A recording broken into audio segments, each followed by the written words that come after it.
Blog Talk Radio.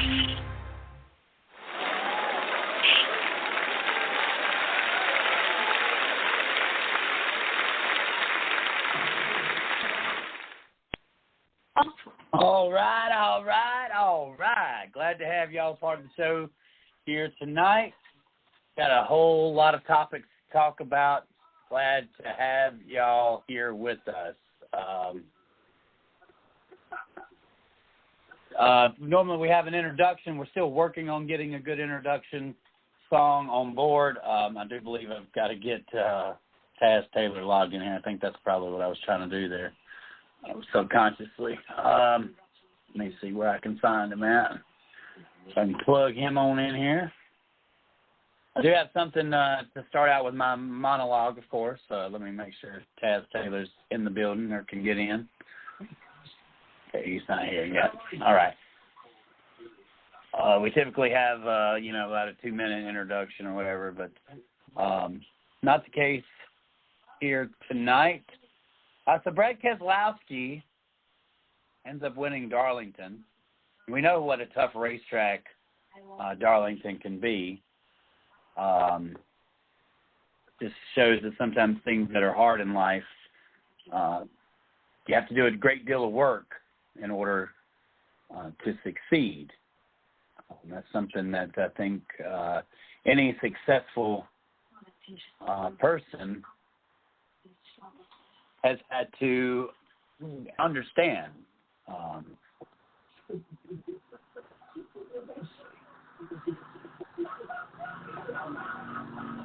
Well, somewhere on me trying to get Taz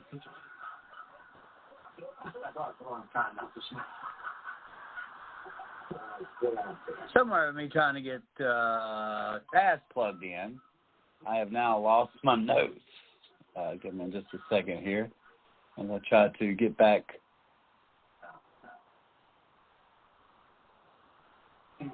No, goodness gracious. Give me just a second, guys. I can't even find.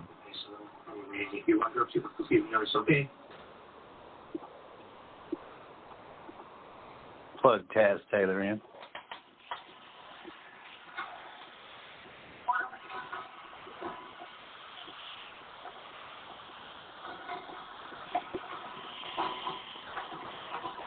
Y'all don't give up on me. I'm going to get this in just a second.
My God.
All right, successful people in every field are often said to be blessed with talent or even just lucky. But the truth is, many worked harder than the average person can even imagine. From athletes like Michael Jordan to executives like Howard Schultz, these people are known for waking up early, working towards a goal, while other people are still in bed, staying later than everyone else, too. Old-fashioned hard work, anyone can do it. But these people are an inspiration. Michael Jordan spent his offseason taking hundreds of jump shots a day. Starbucks CEO Howard Schultz continues to work from home even after putting in 13-hour days. Dallas Mavericks owner Mark Cuban didn't take a vacation for 7 years while starting his business. Phillies pitcher Roy Halladay's workouts were so intense others can't make it halfway through them.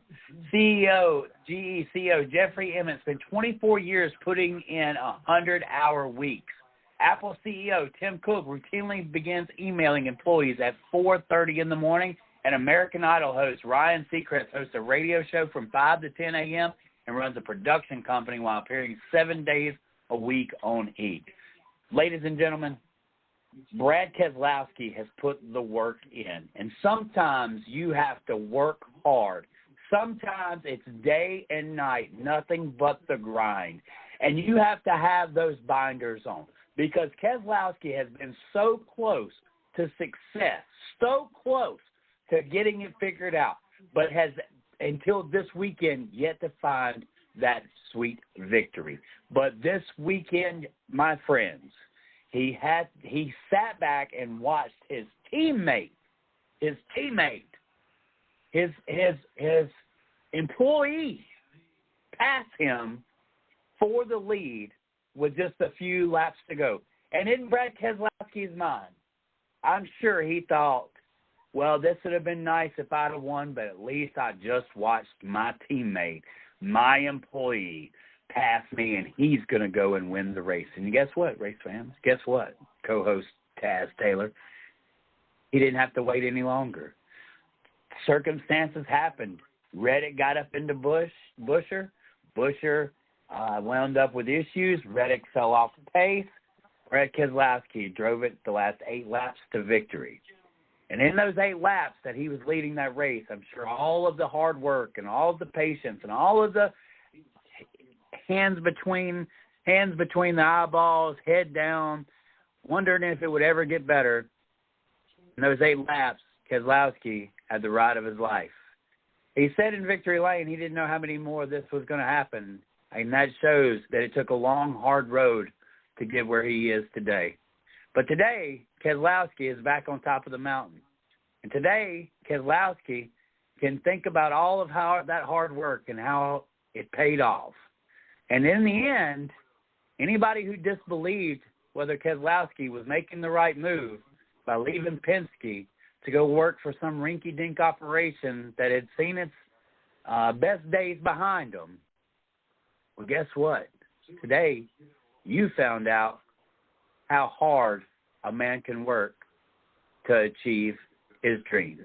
We'll talk about that and a whole lot more here tonight on Race Chat Live. Sorry about the delay there, but I had a really good opening, and unfortunately, I lost my notes trying to do too much at one time. And so hopefully you guys stuck with us, and hopefully you enjoyed that introduction as I bring on my co-host, my friend, Mr. Taz Taylor. How are you, sir?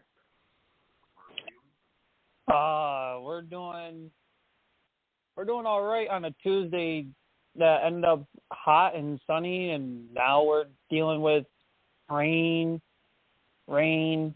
and guess what? You didn't miss it much. Rain.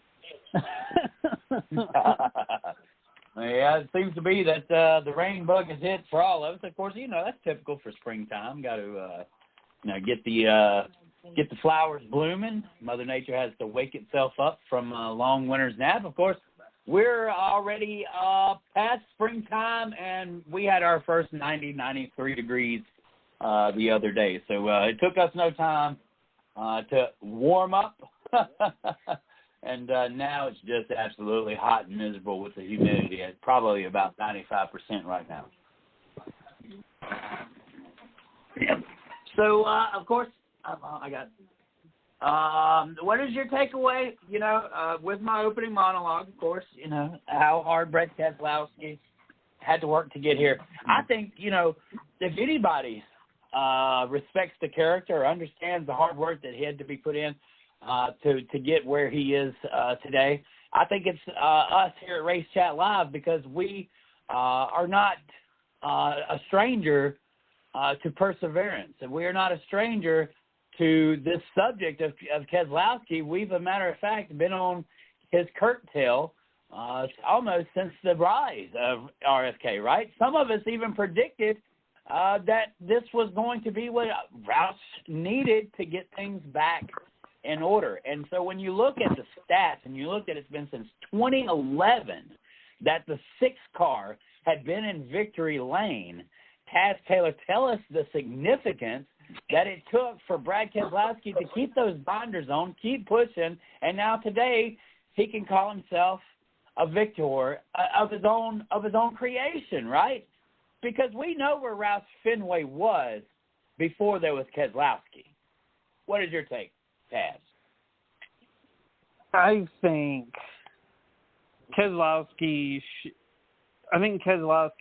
is basically the real definition of hard work pays off, because look at where he started in to start his Cup career. He came through with Junior Motorsports, and Dale Jr. picked him up, became a real serious competitor, real star. Junior helped him get his first Cup ride with, I could be wrong, but I think they were called Our Chance Motorsports. I think they were the 09 car, if I remembered right. It was the James Finch owned, the 09 Muskogee Resorts car. It was owned by James Finch. And he took it to Talladega and won. I think he won that race, too. And nobody he did, and I believe his second career start. And nobody knew who he was. They had an idea of who he was because of family background, but outside of that, nobody really knew who he was. And then he went to Penske, made a name for him with Penske, got a championship, several wins, many playoff appearances, many championship 4 appearances, and then when push came to shove of him leaving Penske and rumors started flying around that he could be a Cup owner, everyone started questioning where he was going to go. Why was he going to do this? Is he going to be even successful? Because he was a team owner in the Truck Series that ended up, being dormant now. And with the help of with him going to Roush Fenway, being co-owner with now RFK Racing, obviously Roush Fenway, we know, was a big powerhouse 4-car team that eventually fell down to 3 cars and then at 2 cars, and Roush kind of fell off. I wouldn't say entirely fell off the face of the earth, but pretty close to it. They were not competitive week in, week out like we were seeing. If you want to talk about how powerful Roush was, look at the early to mid 2000s. I would say you had Mark Martin, Matt Kenseth, Greg Biffle. You had, I know I'm missing somebody, Carl Edwards. You had, I think Jeff Burton was part of the team at one point. You had you had the who's who outside of Hendrick for racing for Roush. And then when Edwards left, when Mark Martin left and then eventually retired, Matt Kenseth moved on, it started to fall apart. You had Ryan Newman, which not taking anything away from Ryan Newman. He's a good racer, and I think he still got it. He was, I think, with the timing of where he was going and just how I don't know. I think Ryan Newman, just couldn't catch up, or the injuries just kind of caught to him a little bit.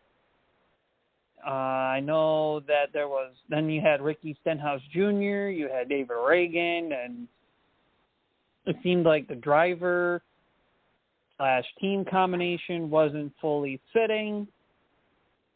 Then Roush brings in Chris Buescher after the team had him as an Xfinity Series driver and let him go over to JTG for a little while.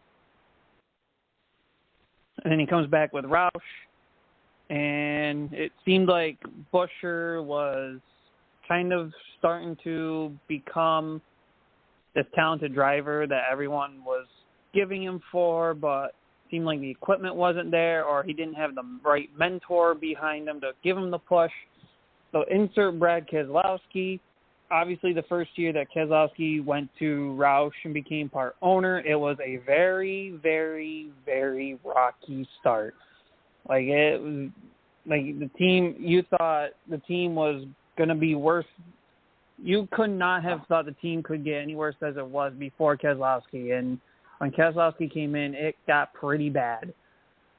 And then it wasn't just overnight success. And then insert the second year of Keselowski being there. All of a sudden, like early on, they showed some struggles, but they kept going, and then eventually they were starting to compete for top 10s. Then it was top 5s. All of a sudden, Chris Buescher started winning races. And now, look where we are. They got off to a slow start for the season, but again, they kept pushing for top 10s. Then it was top 5s. Now they're competing for wins. Chris Buescher nearly won last week. He nearly won this week had he had not gotten into the issue with Tyler Reddick. And Keselowski has been competitive, has had, 2 or 3 second-place finishes so far this year. And finally, after 110 winless races, Brad Keselowski calls himself a winner. Yes. So, yeah, Brad Keselowski is not afraid of working. Brad Keselowski is literally the definition of hard work pays off. Like, he knows that sometimes when you start, it's not going to be this wonderful Cinderella story. He knows that you're going to be hitting the lowest of lows more than likely before you hit the highest of highs. There was a lot of lonely nights in that shop probably in 2022 and 2023. A lot of self-doubt of whether or not Keselowski had what it took to get back in victory lane. But we knew it was coming. We knew. I think once Chris Buescher finally got that win last year, we were like, okay, now it's just a matter of time. Now, we thought that it would probably come a little bit quicker than that. But as we just said, a lot of good things in life you have to work really hard for. And that victory being at Darlington, look, I believe one of the last things we said last week was, that this was a driver's racetrack, right? And so it puts the advantage to seasoned drivers at this track. And when we've seen that with the mistake that Tyler Reddick made, of course, Tyler Reddick said he drove it in too hard. Well, last year when Chris Buescher won the first race, we all thought, it was just pure luck. They probably won't win again. And then Chris Buescher won back-to-back, and I was like, should we start considering RFK? And then Chris Buescher won for a third time. I think it was Daytona, with Brad Keselowski pushing him behind in second place. Like, then at that point, I was like, RFK is literally becoming a serious contender. Like, should no longer start writing them off. Like, are we seeing RFK? Is RFK now starting to come back to how it used to be back in the early to mid 2000s? Yeah, they are definitely the powerhouse of Ford right now. And it was very interesting that in Keselowski's interview, post-race interview, he stated that Chris Buescher was not going to be in free agency at the end of the year, that he had already signed a long-term deal last year. So we're finding out a little bit more about what's going on with the future of RFK. So, there's a lot of room to grow still. Whether or not they seek a third charter, I think that's a big question. But unfortunately, probably the sad part of the weekend, and it's great to see the Cat in the Hat back in victory lane, but I don't know who caught the post-race interview with Brad Gilley and Lee Spencer on SiriusXM, but I just happened to turn it over to them because my driver, I had a reason to celebrate this week. I had a reason to feel emotional and to celebrate. As most of you guys know, first of all, I'm a big Ford guy. I love Ford. I've always been a Ford guy when it comes to race cars.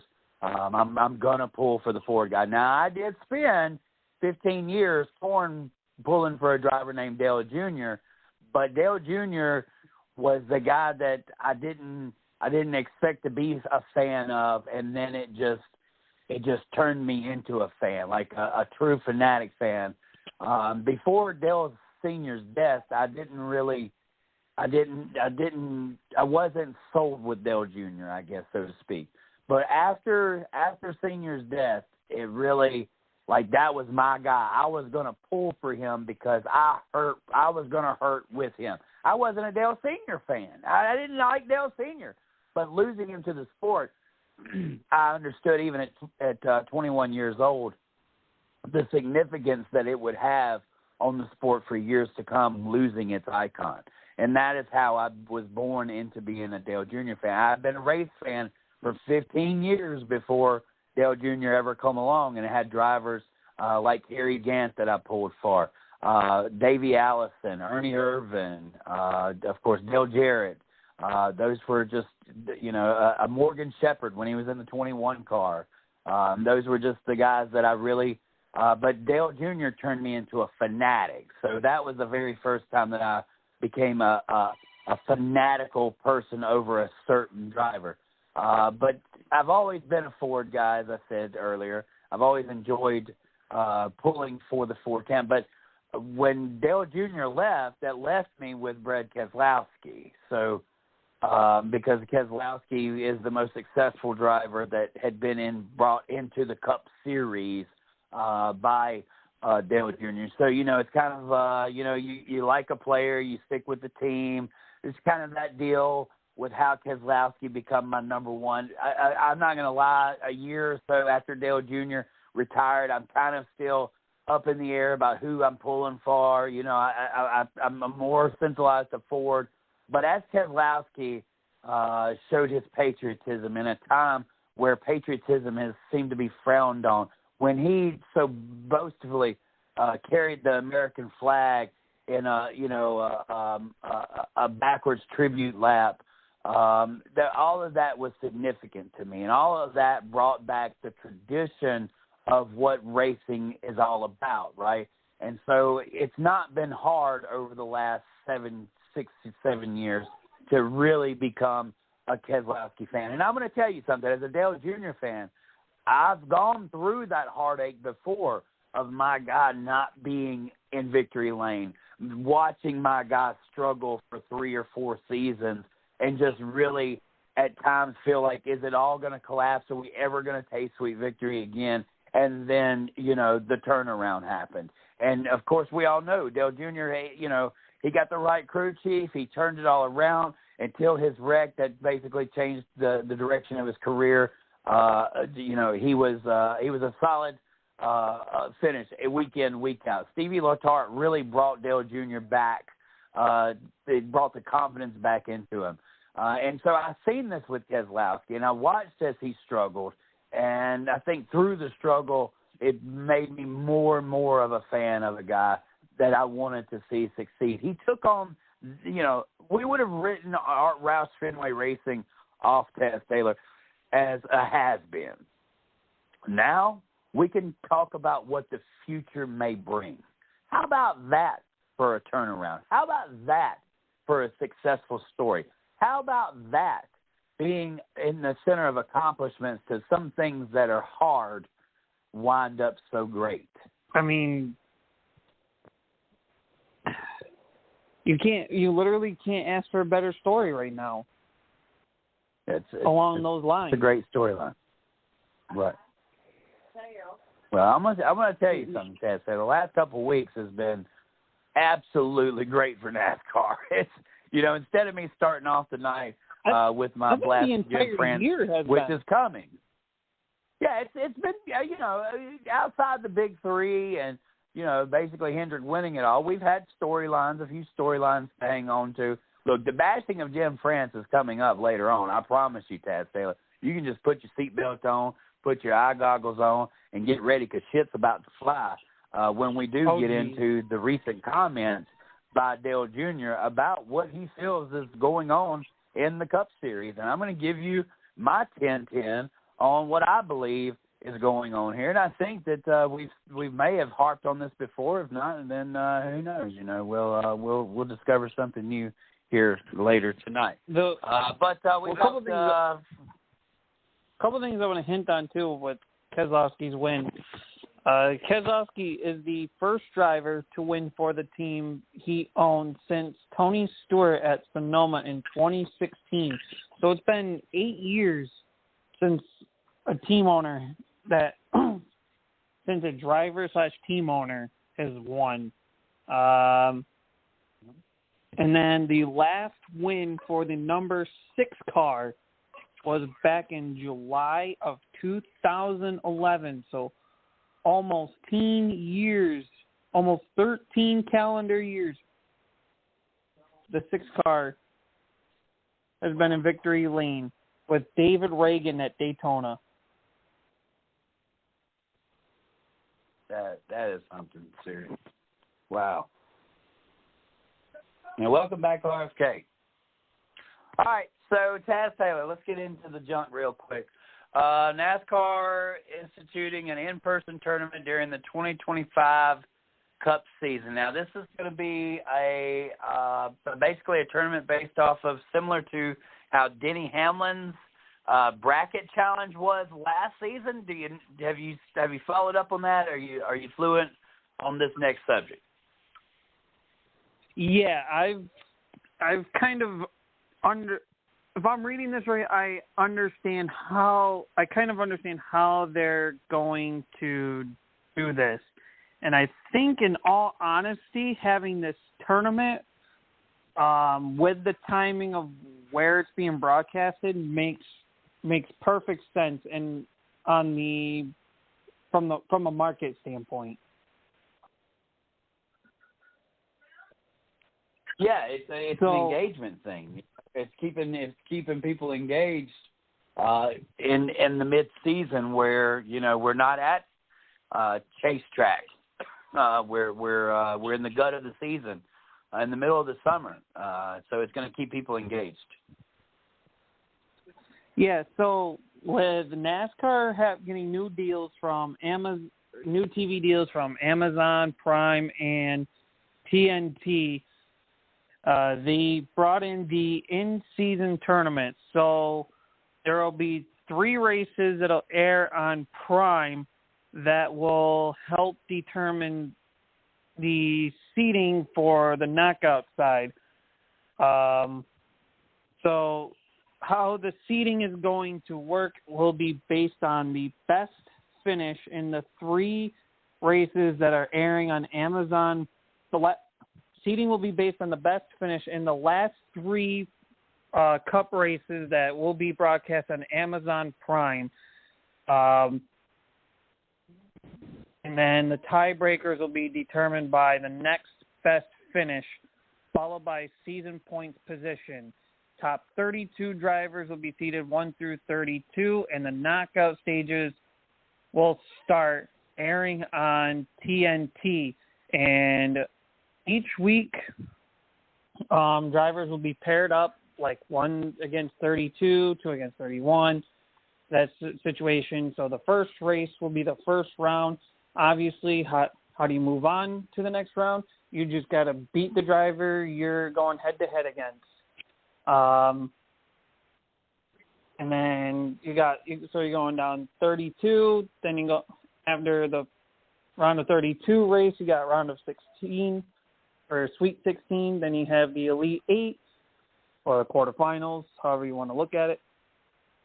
Then the Final Four, and then your bracket championship final. But I know when this came about, people started complaining, as NASCAR fans always do, because, you know, everyone wants to look for better entertainment, better value, better storylines, as Denny Hamlin has mentioned. And when Denny Hamlin mentioned it, people were like, oh, yeah, this would be great. Now NASCAR is implying it, and people are, you know, complaining or whatever. And as Miss Leak kind of mentioned, it's sort of like the Xfinity Series Dash for Cash, and well, we're going on a more broad base.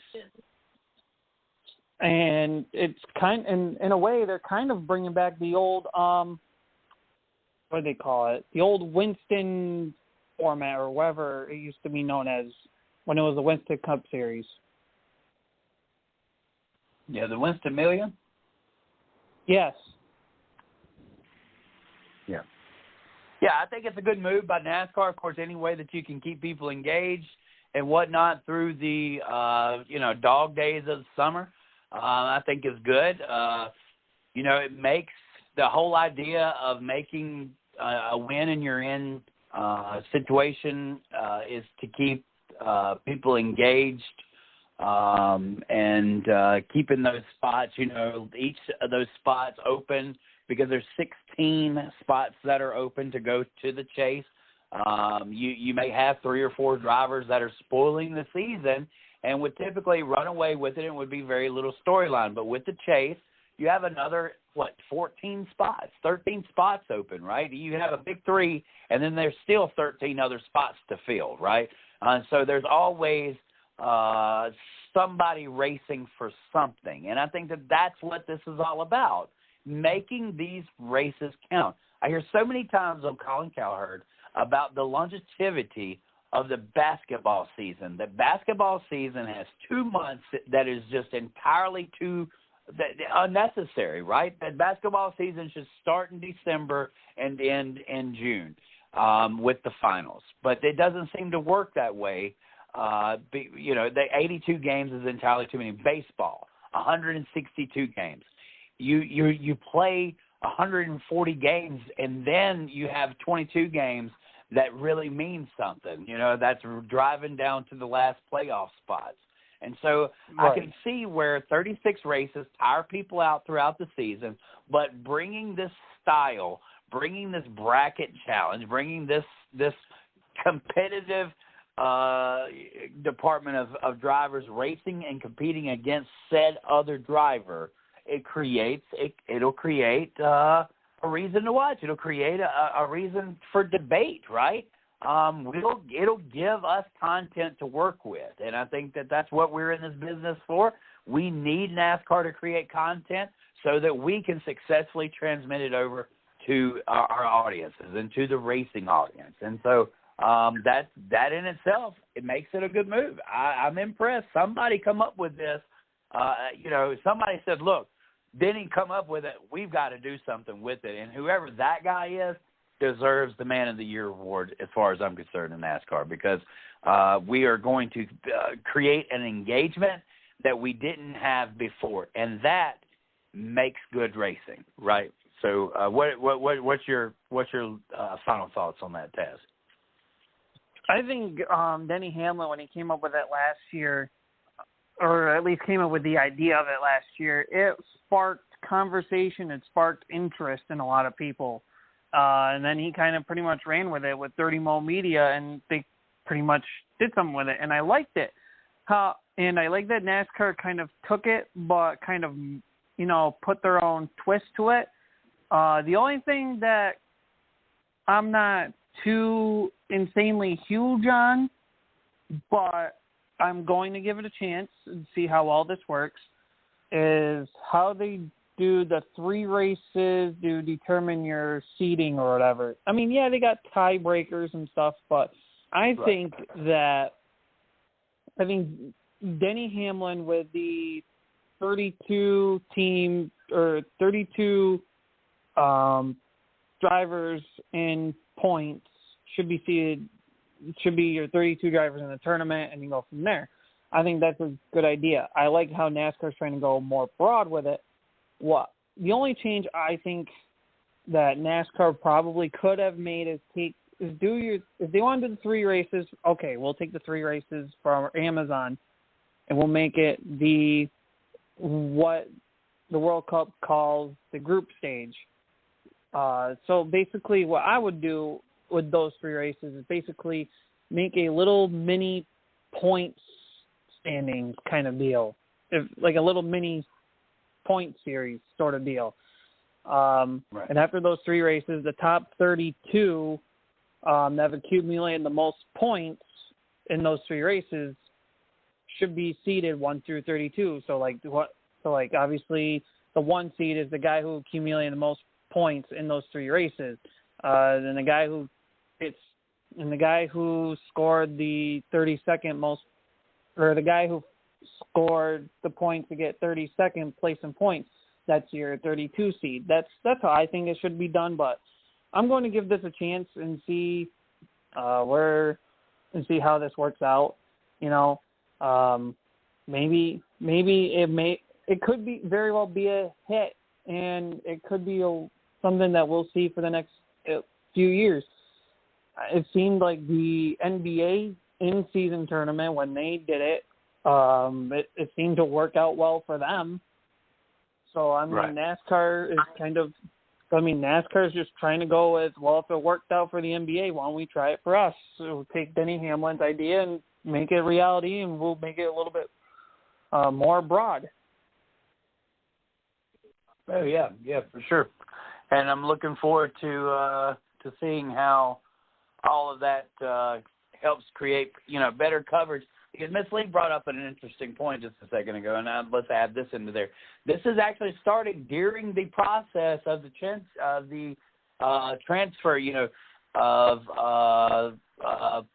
going into a streaming service, right? I mean, so you're kind of giving you're giving the fans 2 obstacles here. First, you're giving them a bracket challenge. Then you're sending it over to Amazon. Those are going to coexist together, and so I believe that it's a good marketing ploy to make sure that fans get ready to tune in to the streaming service, basically to get to follow the races. Yeah, and again, I think we kind of touched base on this last week with the announcement of Amazon and TNT coming aboard for broadcasting NASCAR races for next year and having Dale Jr. be a part of that.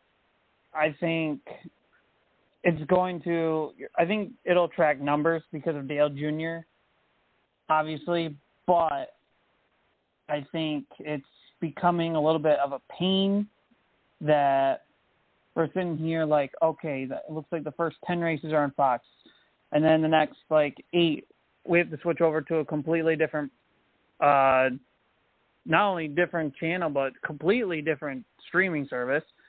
So now it's becoming now you're already causing a headache at that point.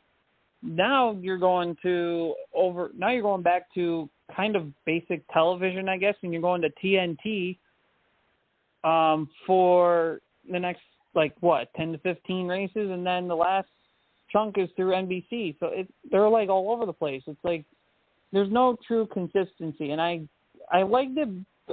I mean, I get they want to expand their media, television horizons and stuff, but an average NASCAR fan, or if you're trying to bring in new fans, you've got to keep something more in the consistent, which is why for the longest time it's always worked where Fox will broadcast the first half of the NASCAR season and switch over to NBC. And I know NBC and NASCAR has had some negotiations in the last couple of years, but it's just a headache. All this is just a headache. Yeah. All right. So I guess in other news, Dale Jr. had some pretty snarky comments about basically there's a rumor going around that Mexico will be taking Richmond off the schedule. So we're basically losing another short track to a road course racing. And he said, quote, "It's frustrating for me because there's nothing wrong with Richmond, and we're going to leave Richmond to go race in Mexico. We're going to leave all these traditional ovals to go race a road course." Are NASCAR fans tired of road course racing, Taz Taylor? And is it a good move to leave a short track where we're begging for more short tracks, or have been begging for more short tracks, to abandon one to go race abroad or in another country, and a road course race at that?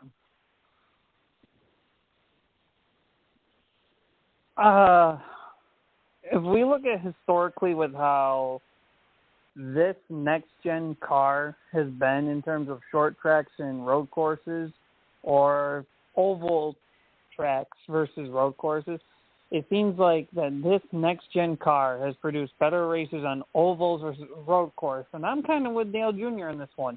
Why are we losing a short track such as Richmond to go over to Mexico and run on a road course? Like, if in all honesty, I'm okay with going over to Mexico. I want to give Mexico a chance for the Cup Series to expand. But I think, why can't we run on a Mexico racetrack oval? Why do we have to go to a road course? These next-gen cars have not produced a very good road course race at all that I can remember. Shoot, if somebody were to ask me what in the last 2 to 3 years of this new car, if they sat here and told me what is the best race on a road course with this new car, I would probably sit there and tell them. I'd probably think about it for a few minutes because I can't think of one off the top of my head in 2 seconds. I can't think of one, Taz. That's an interesting point. I can't think of one good road course race since the inception of this new car. And I can really only give you a few good road course races over the last 5 to 6 seasons, one of those being the first time we raced at the Roval outside of that area. And I think maybe a good Xfinity race or something up there at the racetrack in Wisconsin, American. What is that one? What is that one up there? I know. Road America? What is that one called? Yeah, Road America. Yeah, no, there wasn't a good one up there. Well, how about when Danica Patrick ran over the shoe in Montreal? I think that was the same race where Kevin Harvick wrecked Robbie Gordon. maybe the Brett Keselowski and the Marcus Ambrose chase down. Outside of those, there's really not too many road course races over the last 3 decades that seem to be memorable. And look, I think Junior is obviously frustrated with the direction Jim France has taken the sport. I can remember when everyone was on the soapbox about, Brian taking NASCAR down a direction that people didn't want to go. And I remember, all of us fans demanding that we see a leadership change. We've harped on this already this year. It's time for us to scream it even louder. If not, we're going to be watching non-push rod electric hybrid racing, race cars racing on road courses with the likes of Acura and BMW. Literally, our sport that we know as of today is going to be completely changed. He's already moved the numbers. He's already instituted, changed the complete complex of the race car. He's sent us to 7 to 11 different road course races that none of them stick, right? And when are we not going to see the writing on the wall that Jim France has a problem with traditional stock car racing? He is not a fan of stock car racing. He is a fan of supercar racing. And supercars race on road courses. There's a reason why we can't have a 900 horsepower race car, because our drivers would get killed in it. And Jim France refuses to admit that to the public. So it's no longer about horsepower anymore. It's about how safe this car could be with anything more than 650 horsepower. And it's all because of a guy at the top of his box, and his last name is France, Jim France. Jim France, Jimbo, it's time to go. You know, we got to send you out like Fat Joe. I mean, old Joe, not Fat Joe. Fat Joe's cool. Old Joe, you know, Joe's got to go, too. There we go. I like that. Joe's got to go. Are you trying to become the Jimbo's Southern gotta go. Eminem all of a sudden? I mean, Jimbo's got to go, too, though, bro. Are you trying to become the Southern Eminem by trying to rap and rhyme? No, Taz. I know I wouldn't be any good at that. But Jimbo's got to go, bro. He's got to go. Okay, say no to Jimbo. It's, you know, even if it's by committee, right? Maybe one person shouldn't just be running NASCAR, right? The commissioner, Roger Goodell, he catches a lot of flack. He's booed at every NFL draft. People don't like Roger Goodell. And I tell you, what Roger Goodell has turned football into since his reign is not the football that I fell in love with. As a matter of fact, somebody was showing an NFL Films thing the other day, and they basically said every hit that is in this clip is now deemed illegal by the NFL. And that just shows you how much the game has changed over the years. And look, you know, they do it for the safety side. Jim France is not changing the sport for the sake of safety, sir. Jim France is trying to put the sport in an image of him because he is the one that created a sports car series or gave them a series to race when IMSA was created. You know, basically he come in and sanction bodied what was, you know, kind of a world racing group, I guess, a world racing rally. My son, my 23-year-old would be more able to answer because he's into the road course racing and stuff. We don't need stock cars being built for rally cars or for road course cars, right? We need stock car racing. And that's why all of us are having such a great time watching flow racing and the Saturday night asphalt races. You know, I'm a big dirt guy, but when I'm not at the dirt track, I'm going to be at home watching flow racing. I'm going to be watching asphalt racing. You can be mad at me if you want to, dirt fans. I don't give a shit. I prefer to come home because you know what? Most of the time, just the viewing is easier than a dirt track race. There's, you know, one thing about it is with streaming, dirt track racing can fit into what you know, streaming can fit into the way dirt tracks are run, right? But at least with asphalt racing, they kind of got the program figured out. They've already got people in place, the victory lanes and all this other stuff, because they've been doing it a lot longer. I love to come home and watch a South Boston or a Stafford or a Berlin or, you know, and look at Butterbean, Stafford, man, I'm telling you, I love it, man. Bowman Gray Stadium. You know, look, you're not going to you can take the stock car, you can change the stock car all you want, but you can't take the stock car out of the fan, right? A fan wants to watch stock car racing. So if you can't get it from NASCAR, they're just going to turn to something else like the Cars Tour, right? And I don't want to see the demise of great racing, all because one certain leader is trying to put the image of NASCAR into what he believes it should be versus what the sport has been for all these years before. That is my rant. And you know, I hate that I have to take up 10 minutes of a show weekly to give my rant on why Jim France should not be in control of NASCAR anymore. This, once again, is a perfect example. Fans do not want any more road course racing. Taz Taylor, what are your thoughts?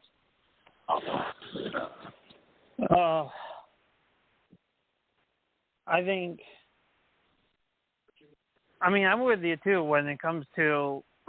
If I get time to watch flow racing, I will, and I'll more than likely try to get to watch Stafford, whether if it's live or a replay.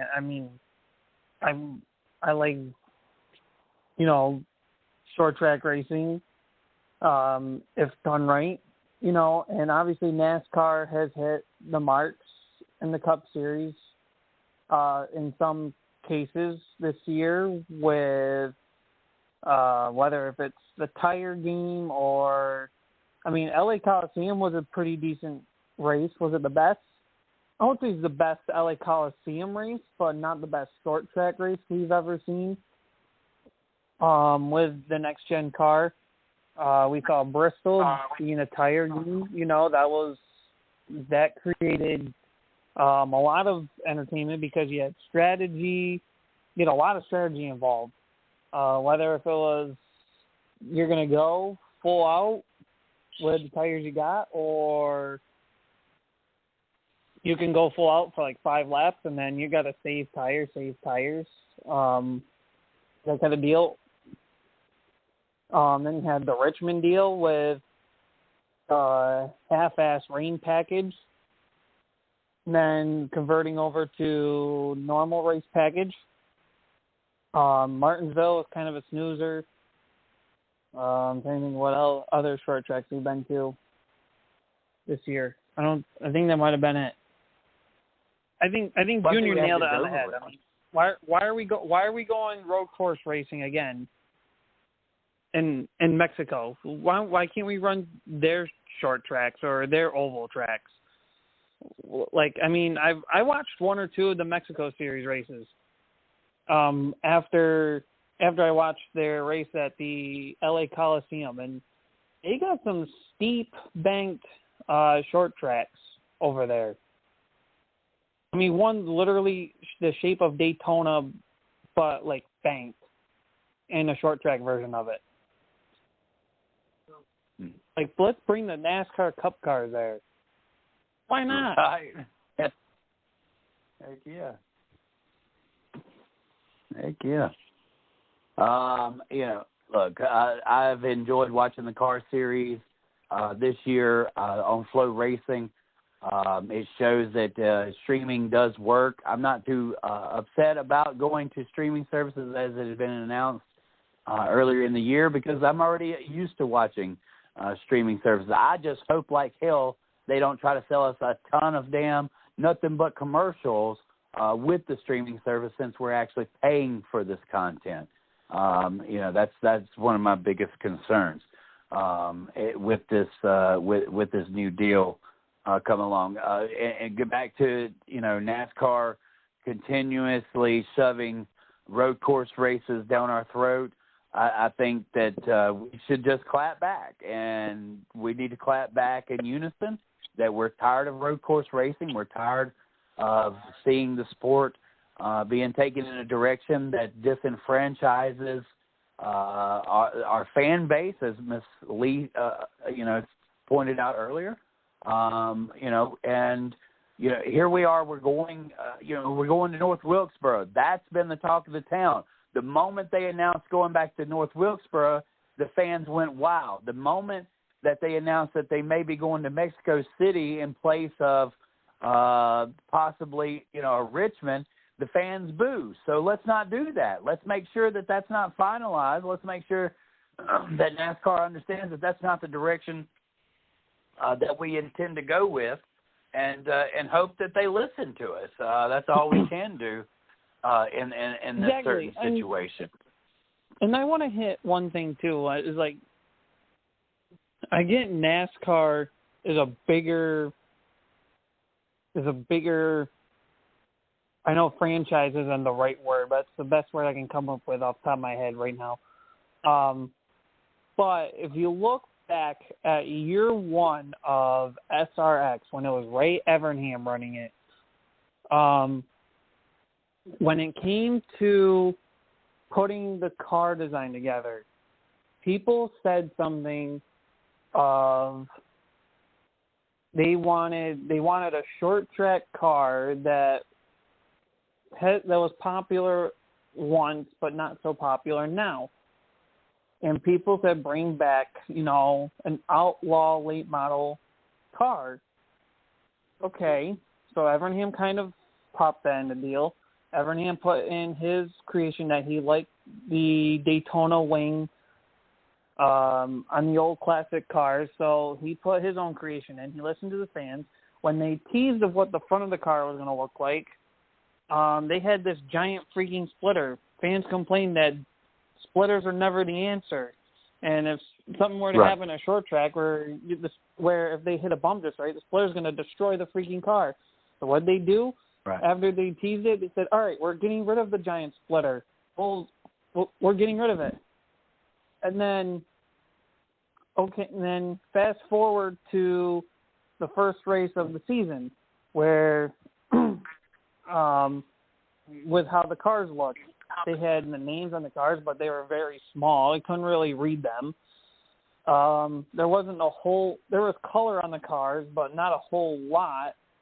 And when they had the format of the first heat was draw, the lineup for the first heat was draw, and then the heat 2 lineup was the inverted finish of the first heat, and then the feature was the lineup of the second heat race results, was a second heat race finish.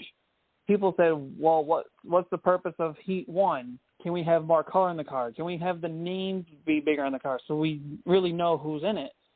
And automatically, in week 2, Ray Evans had said, okay, and you heard Alan Bestwick say on the broadcast, there was a lot of fan feedback from week 1. We made the changes. We put more color. We put the names bigger on the cars. We put, and we made both heats be equally as meaningful because because then the feature lineup was basically the average finish of the 2 heat races. So it gave drivers more incentive to really race out in heat 1, not only for points, but get a better starting spot.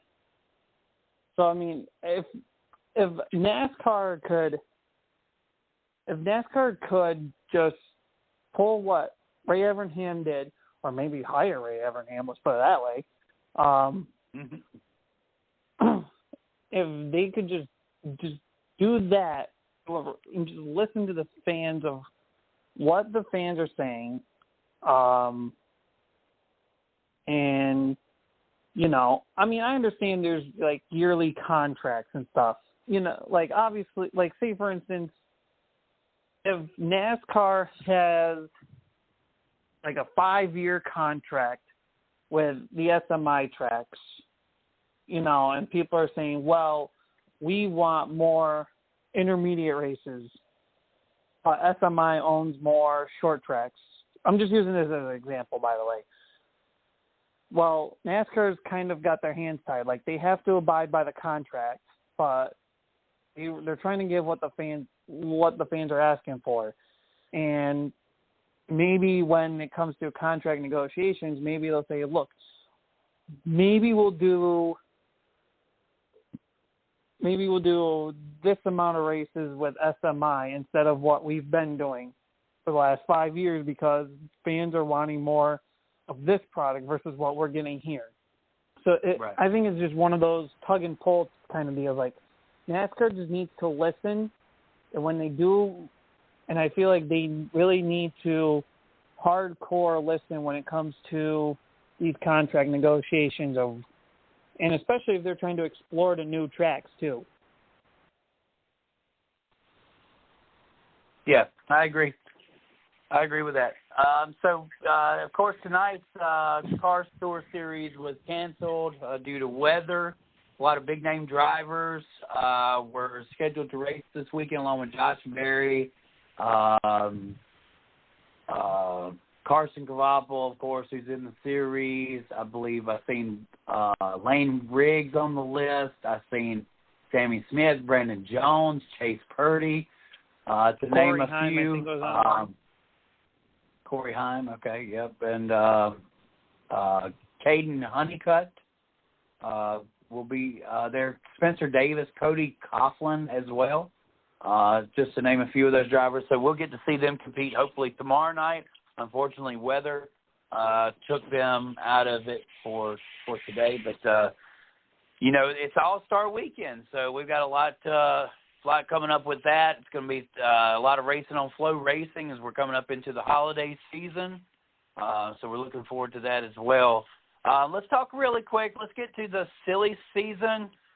we had Michael McDowell news come out early last week, or, I guess it was probably the day after the show, where it hit that Michael McDowell was leaving Front Row Motorsports and headed to Spire. The first of the silly season the first pieces of the silly season have fallen. Of course, that leaves Zane Smith out of a ride if he's taking over, if Michael McDowell is taking over the 71 car. I believe rumors have been quite strong this week, including on BBC, Door Bumper Clear, that it's basically a done deal. Colleague Racing will join forces and merge with Trackhouse, giving Trackhouse the extra 2 charters needed. Of course, there's still a lot of rumors going around that Front Row Motorsports is going to merge with Stewart-Haas Racing, making them a 4-car team while selling off 2 charters. That has not been as confirmed as much as the Colleague Racing deal has. Now, from my understanding, as I go back and research, basically this deal that has not been announced yet, but it's probably the worst-kept secret in the garage, is this deal has been done since January. This deal with Colleague Racing merging with Trackhouse was basically in the mix with the start of the season, before they even showed up at the Coliseum earlier in the year, which would explain the demotion, of course, of A.J. Allmendinger, being that there was not going to be any place for him next year anyway, so they needed to make sure that they sold plenty of sponsorships for the cars that were going to be basically a nunchuck season for the organization. What are your thoughts on Michael McDowell? I, for one, am quite surprised. Michael McDowell come out in an interview and was like, look, this is all about the future, my future. I was tired of one-year deals and not knowing what my future held. Spire kind of give him the bag and the reassurance of a 3-year deal. Does that to make things a little bit easier to accept, knowing that basically Michael McDowell is going from a semi-competitive team to a team that struggles week in, week out to be competitive? Doesn't it seem kind of to be a step down from where Michael McDowell was? I can see in equipment-wise it is a step down, but I don't think it's a huge step down as people are making it out to be. I mean, look at what the best example is, look at what Corey LaJoie and Carson Hocevar have done in comparison last year and this year, respectively.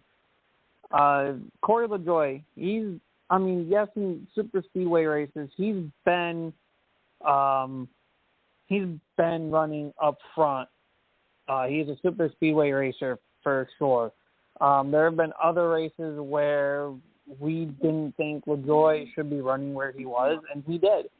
Look at Carson Hocevar this year. He's put that 77 car in places it hasn't seen since the rain-shortened Daytona win, thanks to Haley. So, Spire may be up to something, and obviously with where Zane Smith is headed for that team, they're probably like, look, we need somebody that – they were probably looking for somebody with more stability, somebody who – is experienced, but probably has, some experience, but not ready to retire in a short amount of time. And I think McDowell is the best move right now. I think McDowell could probably turn Spire Motorsports around, and probably be a good guidance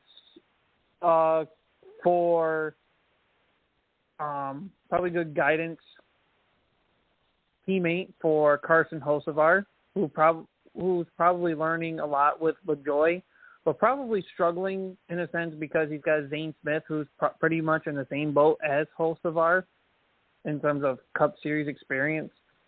So,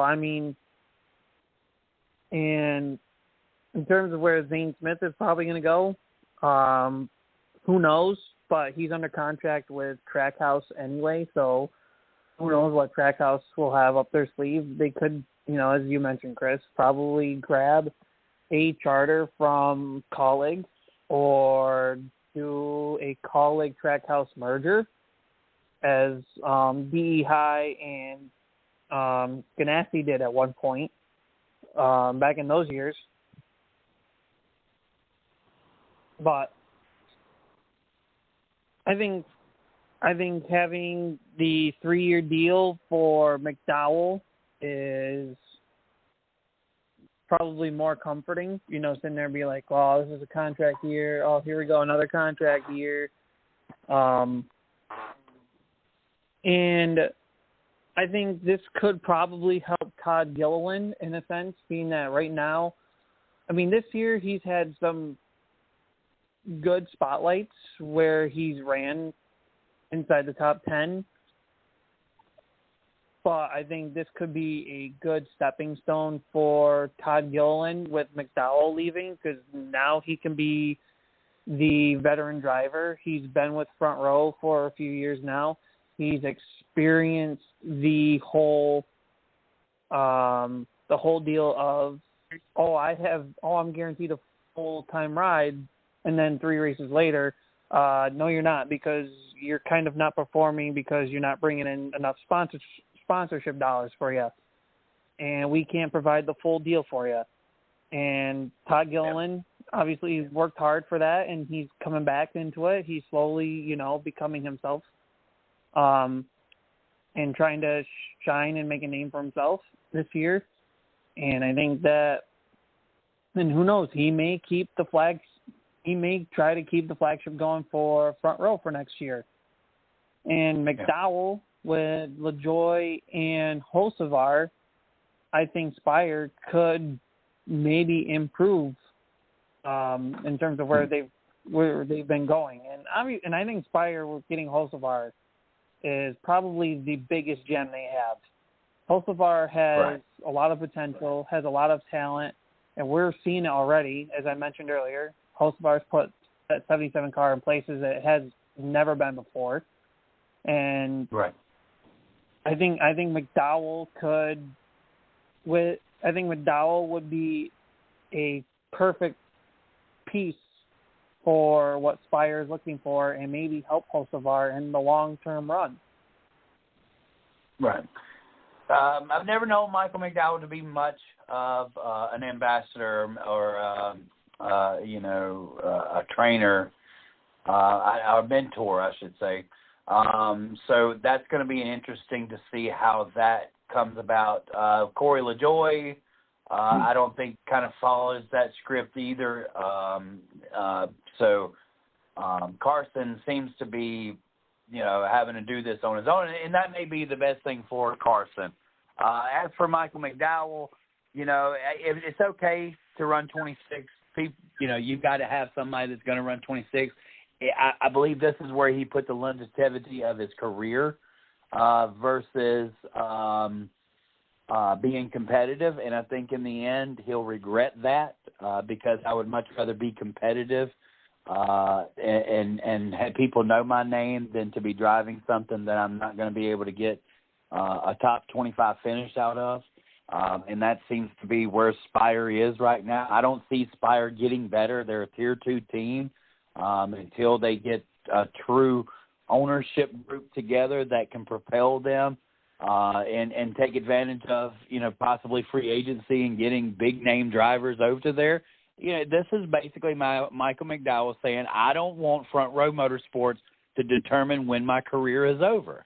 And I want to know that for the next 3 years, for 3 years, I will possibly be basically one of the oldest drivers in the garage. And I know by 2027, like 2025, 2027, by the end of the year, I'll probably be one of the oldest Cup drivers in the garage.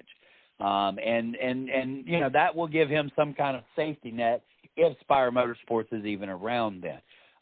The problem, it may have been that he's seen the writing on the wall that Front Row Motorsports in itself was going to make a big change. And, you know, you always say, well, why did the driver do this? Maybe with Justin Haley, we're just now figuring out why Justin Haley went to Rick Ware, correct? Because he was going to be out of a job anyway. Because there was no plan for Trackhouse to have room for Justin Haley. If Haley had signed a multi-year deal last year with Colleague Racing, he would be out of a job. So he saw the writing on the wall. Maybe Michael McDowell understands that when you're bringing in the type of caliber drivers that they're going to be bringing in with a merger with SHR, your Chase Briscoes and your Josh Berry's, you're not going to beat them out on the racetrack when they're not your teammate. How the hell are you going to beat them on the racetrack when they are your teammate?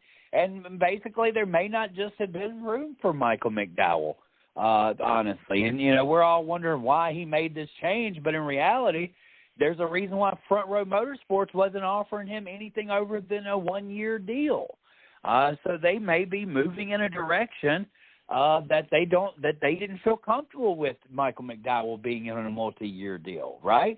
Especially if you're going to be trying to bring in top caliber drivers and keeping top caliber drivers such as, you know, unproven Josh Berry, Chase Briscoe, or Noah Gregson in a SHR merger. So, you know, I know we haven't gotten the official announcement that that's even going to be what happens, but Michael McDowell may have just heard enough rumors to know, hey, maybe it's time for me to skedaddle, right? Maybe it's time for me to go somewhere else because obviously I probably overstayed my welcome here. You know, Front Row Motorsports has always been very loyal to their drivers. You look over the years, Tony Raines, you see John Andretti, you've seen Travis Kavaffel, David Gillian. Then we got into the David Reagan era. And some of those guys that you know were part of the organization. I'm trying to think of who David Reagan's teammate was. He was around for a long time, but now you know we've been in the era of you know Michael McDowell, you know, carrying the freight train for the 34. We've seen Steve Busher in the 34 on loan there for a year. He picked up his first career win at Front Row Motorsports. You mean Chris Busher? Front Row Motorsports. Yeah, Chris Busher. Who did I say? Steve. I'm sorry, Steve Busher. Yeah, that guy didn't. I don't think he lasted for very long, did he? No, that was James Busher. I'm sorry, that was James Busher. I don't know why I said Steve Busher. Oh, goodness gracious, Busher. He got his first career Cup win at Front Row Motorsports. So, you know, they've always been really loyal to their drivers and allowing them to kind of stick around. So I'm not really sure if it was job security that Michael McDowell was fearful of, unless he already seen the writing on the wall that basically his time there was going to be up with, you know, a future merger coming on hand with the acquisition of Stewart Haas Racing. The thing I find great with this silly season move that's happening is that when he broke out the news that he was leaving Front Row Motorsports at the end of this season, we sat there and we thought, like, okay, well, where is he going to go? Like, all of us were speculating and probably didn't expect any news to come out for probably, a couple weeks maybe months, because sometimes deals don't always – because sometimes drivers, when they're leaving a team, sometimes if they have a new deal, it could take weeks, months to not only finalize it, but also to announce it, and when is the right time to announce it. But it was like 2 hours later, boom, here's McDowell with more news. Oh, I'm heading to Spire. And like, wait a minute, what? Right. Well, it's one of many more dominoes to fall. We talked about last week. Harrison Burton is possibly out in the 21 car. There could be a change with Austin Cindric in the 2 car. There are other silly season stories. We don't know the future of Alex Bowman in the 48 car. Of course, most of these drivers have a disclosure that doesn't allow them to talk about their future until a certain time in the season.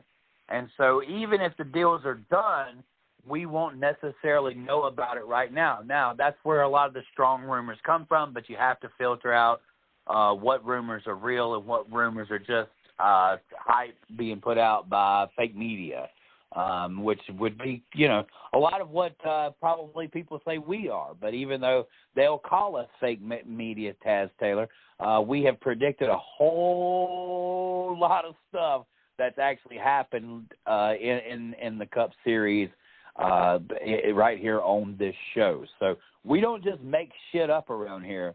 We just throw out theories that some people at certain points in time find hard to believe. But I've watched it here. I've watched certain things that we've talked about come true throughout the years. And so that's what keeps it so much fun. Trying to figure out where such and such is going to land. Of course, Ricky Stenhouse Jr. signed a long-term deal with JTG Doherty Racing. We talked about this last weekend, that the ownership in JTG may be changing, which they're also going to be losing a big sponsor there, so it's going to be interesting to see how all that comes about. All we do know for sure is that Zane Smith is got a contract with Trackhouse, and at this point in time, we don't know what his future is. So those are some things that I guess need to be ironed out pretty soon. I did hear on DBC that Chris Rice will be on Door Bumper Clear in 2 weeks. And Brett Griffin said, look, I'm going to ask the guy straight up, are you merging with Trackhouse? And they spoke of it almost as we'll have that definite confirmation sometime in the close future. So not sure when the whole Stuart Haas stuff comes out, if it will come out, if it's even true. It seems to be some disagreements with the shows as well on what the actual deal is with that, which leads you to believe that there's really nothing definite there. It's just rumor. But the definite thing is for sure that Michael McDowell is headed to Spire, and there's going to be a whole lot of shakeups this season. So, any thoughts on what we talked about so far, Taz? I think right now the whole Stuart Haas deal is all rumors. I don't think anything is true, because anytime we hear anything about the Stuart Haas deals, it's either you hear reporters say right now everything's all hush hush, and then when you have stories coming out from different sites or whatever, it's not the same story really. So I'm not fully buying into anything with SHR until rumors, pick up more and seem more consistent. And when the news obviously breaks out, that's when it'll break out, if it even does. But right. Who knows with the JTG deal, what will happen there? But I mean, right now everything is just rumors and speculation. Nothing's, consistent all the way across the board. So we're just going off of rumors and what we hear. Do we know what's exactly going on? No, not at all. And when we know, when we will know. Right. All right. So, we've had a driver spotlight through most of the season. There are 2 drivers this week that I wanted to spotlight. One of them has made the spotlight already, but deserves once again another recognition. You're probably thinking that I'm talking about Josh Berry after his 3rd place finish, or possibly Noah Gragson, but no. We're going to talk about the other Ford driver, the Rick Ware racer, Justin Haley, getting a top 10 finish at Darlington at the Lady in Black. First time that Rick Ware Racing has had a top 10 outside of a super speedway race. How about that? Kudos to Justin Haley for getting the job done. And one of our driver spotlights this week. Also, another driver that we've talked about before, and we've spotlighted before. Well, Josh it's Berry. not been much talked about. No, it's the guy who finished second. Ty Gibbs. Another second-place finish, right? Eventually, this kid is going to get it figured out, and he's going to find victory lane. It's getting close. We've watched we watched the maturity. First of all, the kid drove me nuts when he was in ARCA. He drove me even more insane when he was in the Xfinity Series. And his Cup Series has been a lot quieter. Like, he's actually feels like he's, backed off the loud pedal a little bit with his mouth and has sat back and tried to learn like every other Cup Series driver. Because in order to be a Cup Series driver, you got to learn the etiquette of a Cup Series driver. And I think that's where Ty Gibbs has grown a lot over the last, say, 18 months. Kudos, Ty Gibbs. You worked hard. You were almost there. You were actually closing the gap. You were within a half a second of the back door of Brett Keselowski. You almost at a racetrack that's been known to get some first-time winners, right? A racetrack that's been known to be a driver's racetrack, right? So that says two things about where the direction that Ty Gibbs is headed with the second-place finish in the Cup Series. And, once again, another driver spotlight this week. Do you have any drivers that you want to spotlight, Taz Taylor? Mainly the two SHR guys, and Josh Berry and Chase Briscoe. I mean, we've been rating SHR off the board the entirety of last year pretty much, and for the most part of this year. And Josh Berry to get, I think this is his first Cup Series podium. He's finishing third, and Chase Briscoe with a fifth place finish. I mean, we've written SHR off so many times in the last year, now basically year and a half, that we could be seeing a big turnaround with SHR this year. It's a slow turnaround, but I think if SHR keeps at it, they could be a powerhouse team a force to be reckoned with. Yeah, I mean, it reminds me of Hendrick when they went to the Youngins. They struggled a couple of years. So I would hate to see the complete demise of Stewart-Haas Racing. I would much rather see, a merger of Stewart-Haas with the Front Row Motorsports than to completely see them dissolved. I would like to hold on to the success, and I think that would be a good fit for both teams to be a little bit stronger. Of course, you have to lose a couple of drivers at Stewart-Haas, or maybe you don't have to. Maybe you've got three drivers that can move right off into the Front Row Motorsports stable, and it be a good fit, because obviously Ron Priest seems to be the odd man out. But either way, either case, we have seen Stewart-Haas over the last several weeks moving in the right direction, and Ford moving back in the right direction once again. It took half the season to get there almost, but it seems to be that they have found some momentum. So, unfortunately, this is the time of show where we would normally go to Taz's hot picks, okay? And I'm saying that, and I will send you the exact photo that I was just looking at when I said Taz's hot picks. I don't know if that one is going to be legal to share, but there you go. So no Taz's hot picks this weekend, because we are going to North Wilkesboro for the All-Star race. Yes, sir. So, Taz, you have a little idea. You had an idea about how you were going to get some picks out this week.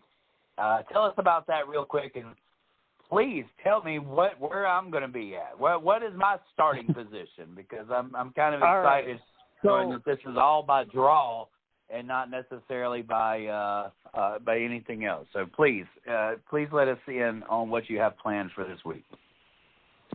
All right. So the NASCAR pool is essentially, for the most part, it is ran by us staff at the Race Chat Live, but primarily the head honchos that basically have the motor and the car that try to keep it running is Mr. CJ Sports, Jason and I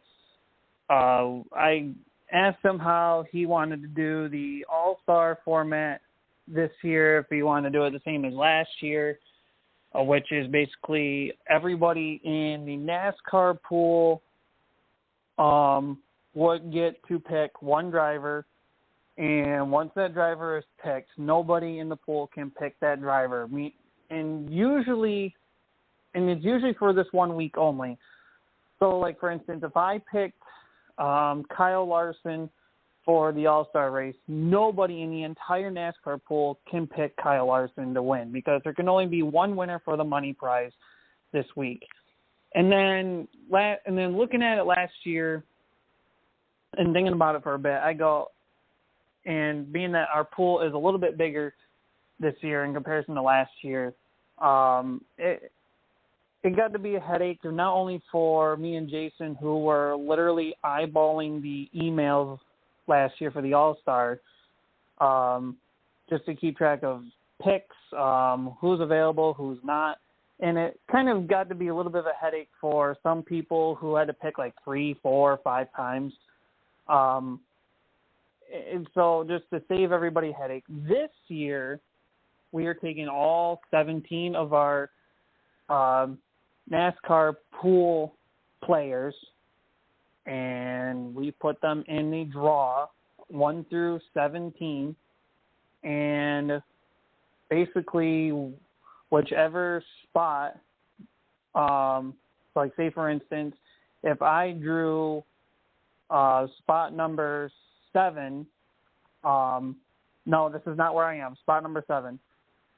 Say if I got spot number 7, whoever starts 7th for the All-Star main event, that is my driver, I have to root for to get me the $50 money prize for this week.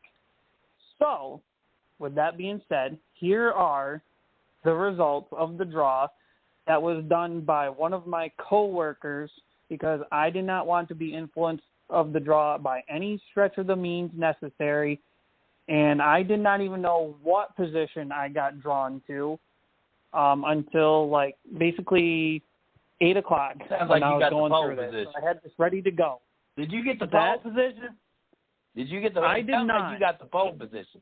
Oh, okay. That's good. I did All not. Right. You started second.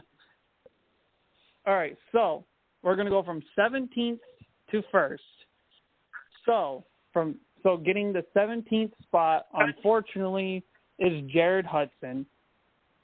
Going 16th is one of our top point guys, and one of my friendly rivals in my group is John Mackerby. Hopefully I did not completely say the last name wrong. Then in the 15th spot would be Miss Lee. Sorry, Miss Lee, for that draw right there. Well, I shouldn't apologize. I did not do the drawing. 14th is good old Craig Moore. 13th is the head honcho of Carolina Sports Plus, Mario Edwards. Good job, Mario. 12th, Might win one. 12th is our defending NASCAR pool champion, Anthony Hurd. 11th is going to be Craig's other half, Teresa. Then we have our 10th place, and 10th will be Justin Stone. Getting the 9th place spot, he's the current point leader for Group B, that is David Herrick. Getting 8th is Brianna Hoover, my fiance. Getting the 7th spot is Luke Rakowski, who is one of the top point people in Group A. And the 6th spot is Nick Palso. Getting spot number 5 is currently your Group A and overall point leader, and you're looking at him right now. That is myself. Getting the 4th spot is Mr. CJ Sports, Jason. What? Yeah. Getting the 3rd spot is your son, Chris, Jamie. Oh, wow. That leaves me in the top 2. The front row, outside pole is you, Chris. Oh, right where I like to be. The underdog. And on the pole is Mr. CJ Sports' wife, Brandy. Oh, my goodness gracious. Well, congratulations, Brandy, on that pole position. Me and my son will line up, crossway of each other. So we'll have to work with each other pretty well. I'm going to be keeping my eye on that third starting place car throughout the night. Maybe there'll be a little bit of mojo between those two. But this kind of feels like the bracket, right? So good job on getting this put together, and I'll see y'all from my 2nd starting spot, man. I can't believe it. Taz, where are you starting, 4th or 5th? I got 5th. Oh, wow. All and right. to clarify, all right, so the question Miss Lee just asked was, to make sure we understand this right, whatever driver qualifies in this spot is our driver for the race. So the All-Star format this year, you have the qualifying that sets up the heat race lineups. Obviously, the first heat race will determine the inside lane for the main event of the All-Star race. And then the second heat race determines the outside. So basically, whoever starts on the pole for the All-Star main event is who Brandy will be getting. Chris, whoever starts second for the All-Star main event, that's your driver. Whoever starts 5th for the All-Star main event, that is my driver. It's not about qualifying results. It's about where you start for the main event. All right. Well, that sounds fun. Taz Taylor, we're about ready to hit the house. First of all, race fans, I want to thank y'all for tuning in to us. Hopefully, y'all get as much excitement out of Taz's hot picks as I do. As a matter of fact, this is probably my most exciting Taz's hot picks because somehow I wound up with an outside starting spot. So, wow, maybe my luck has finally changed with all this. Who knows? Watch, it'll probably be Kyle Larson starting on the outside. That'll be Kevin Harvick, right? Kevin Harvick's going to be the one racing at North Wilkesboro, not Kyle Larson, correct? Kevin Harvick can only drive the 5 for practice and qualifying. Kyle Larson is responsible for the. I think how they've said it was Harvick can practice and qualify. I'm not sure if he can run the heat races, but I know Larson is responsible for the All-Star main event. Harvick cannot race in the All-Star main event. Oh. All right. Well, what a great show, man. Glad to have y'all listening. Hopefully y'all listen to us again next week. Taz, you want to send us to the house? Sure will. I want to thank everyone for listening along to Race Chat Live here on Blog Talk Radio. If you ever miss a live show here on Blog Talk Radio, catch us on any forms of podcasts such as Apple Podcasts, Google Podcasts, Spreaker, Spotify, you name it. We're pretty much on it. Just search the 110 Nation. You'll find our show replays. You'll find our Wednesday night shows, the 110 Nation Sports Show with Mr. CJ Sports and Mario from Carolina Sports Plus. You also hear the Thursday night shows, Safety to Success, hosted by Jared Hudson. And I know that people, I've had one or two people ask me personally about our Monday night shows of the exclusives. That is still in the works. We're trying to make that work. Yes, they'll go back on the original plan Monday nights once everything is finalized to make that happen. And usually Monday nights shows are hosted by Race Channel Live's Chris Creighton and the 110 Nation Sports Mr. CJ Jason. Make sure you also subscribe to our YouTube channel.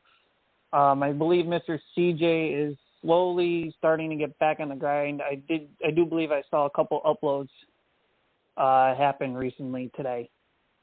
And of course, for NASCAR pool people, make sure you tune into the All-Star race because you want to see which driver gets your spot, and hopefully they can get you the $50 prize to win you the money this week. No points, just kind of bragging rights and a $50 prize on the line. That's all it is.